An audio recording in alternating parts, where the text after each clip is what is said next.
પશ્ચિમ બંગાળમાં ફરી કોમી હિંસા, જિલ્લામાં કર્ફ્યુ સ્થિતિ, 17 લોકોની ધરપકડ. પશ્ચિમ બંગાળના મુર્શિદાબાદ જિલ્લામાં ફરી એકવાર કોમી હુલ્લડ ફાટી નીકળ્યા છે. મુર્શિદાબાદના બેલડાંગા વિસ્તારોમાં બે કોમ વચ્ચે અથડામણ થતા જિલ્લામાં બીએનએસની કલમ 163 હેઠળ પ્રતિબંધો લાગવામાં આવ્યા છે. આ મામલે પોલીસે 17 લોકોની ધરપકડ કરી છે. એક ડિજિટલ ડિસ્પ્લે બોર્ડ પર કથિત આપત્તિજનક સંદેશના કારણે આ હિંસા શરૂ થઈ હોવાનું જાણવા મળ્યું છે.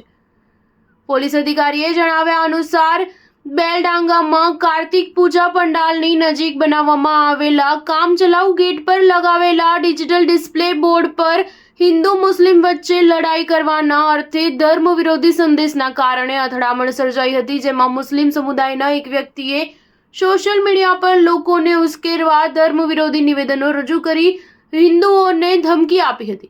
વિવાદ સર્જાતા બંને સમુદાયો વચ્ચે અથડામણ થઈ હતી, જેમાં પથ્થરમારો અને હથિયારો વડે તોડફોડ કરવામાં આવી હતી, જેમાં દેશી બોમ્બ પણ ફેંકવામાં આવ્યા હતા. પોલીસે સવાર સુધીમાં સ્થિતિ કાબૂમાં લીધી હતી. જો કે વિસ્તારમાં તણાવનો માહોલ જોવા મળ્યો છે. મુર્શિદાબાદના બેલડાંગા અને કાજીસાહા અને બેગુરબન વિસ્તારમાં કર્ફ્યુ લાદવામાં આવ્યો છે. ઇન્ટરનેટ સેવાઓ બંધ કરવામાં આવી છે. હિંસાના કારણે શિયાલદાઈથી મુર્શિદાબાદ જતી ભાગીરથી એક્સપ્રેસ કલાકો સુધી ફસાઈ હતી. ભાજપે આ ઘટના મુદ્દે મમતા બેનર્જીની સરકાર પર નિશાન સાધ્યું હતું. તૃણમૂલ કોંગ્રેસના એક નેતાએ જણાવ્યું હતું કે સ્થિતિ હાલ કાબૂમાં છે. સ્ટાર ન્યૂઝ 7 હંમેશા સચ્ચાઈની સાથે.